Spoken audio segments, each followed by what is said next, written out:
Good afternoon, I'm Juliana Valencia. We have two major national stories developing at this hour. One of them with a local tie involving a man who's now admitted to killing 90 people. But first, we begin with the president's former longtime personal attorney pleading guilty to lying to Congress. Michael Cohen admitting he didn't tell the truth about work he did on a Trump real estate deal in Russia. ABC's Emily Rao explains. Now, ABC News, Washington. Our committee. Meanwhile, Trump's former campaign chairman Paul Manafort is now accused of lying to the FBI. This after he'd pledged to cooperate with special counsel Robert Mueller's team in hopes of a lighter prison sentence. Manafort was found guilty in August of 8 criminal charges, including bank fraud. Now to our other major developing story. He may be the worst serial killer in U.S. history. Samuel Little, who is in prison for life, just confessed to 90 murders. He's admitted to killing women in North Kentucky and Cincinnati. Little was arrested here in Louisville on a narcotics charge in 2012 at Wayside Christian Mission. He was extradited to California, and DNA evidence linked him to 3 murders. It led to a life sentence in prison. This spring, he started talking in exchange for an opportunity to move to a different prison. The FBI says they've now linked 34 of those 90 murders to Little. The FBI is working with the Texas Rangers and dozens of state and local agencies to match Little's confessions with evidence from women who turned up dead in states from California to Florida between 1970 and 2005. We've got a whole lot more information, including a timeline of his confessions, on our website right now at WHS11.com. Checking in on the forecast with meteorologist T.G. Shuck. We've got another cold day ahead of us, but compared to yesterday, a little warmer. We're, I guess, going up the stairs. Yeah, slowly but surely. Yeah, that little boundary moving through. Luckily, we didn't have too many problems this morning about that in the 7-day here in just a few minutes. Thank you, TG. All new at noon, the FBI is now joining the investigation with St. Matthews Police into a threat made at Trinity High School. All classes at Trinity High School were canceled today because of a social media post. The tweet was posted early Wednesday afternoon saying, quote, "If Jeff Brom doesn't come, we burn down Trinity." And just a short time ago, St. Matthews Police held a news conference. They're asking for the person behind that Twitter account to come forward. Used such words as gas cans and matches, things like that, which obviously are of great concern to us as law enforcement and to, of course, our friends at Trinity High School. The FBI said it's also investigating the alleged threats. Charges of second-degree terroristic threatening are possible.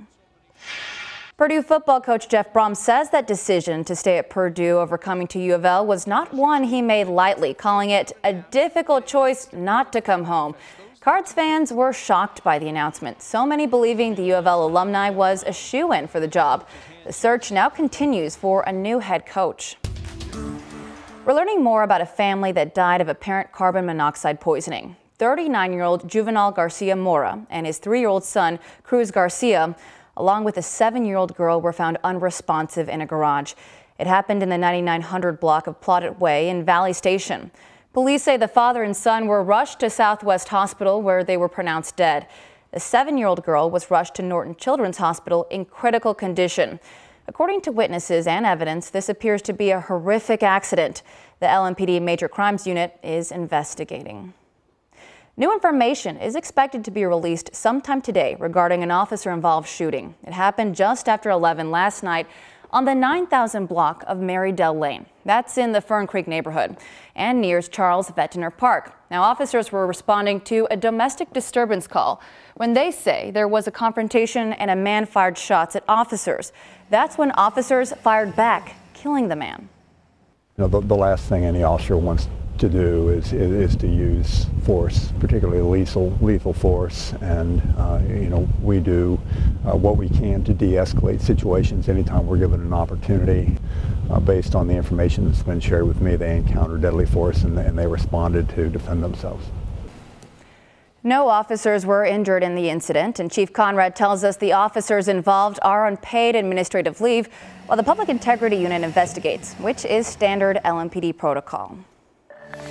The issue of Topgolf in Louisville may finally reach a conclusion tonight.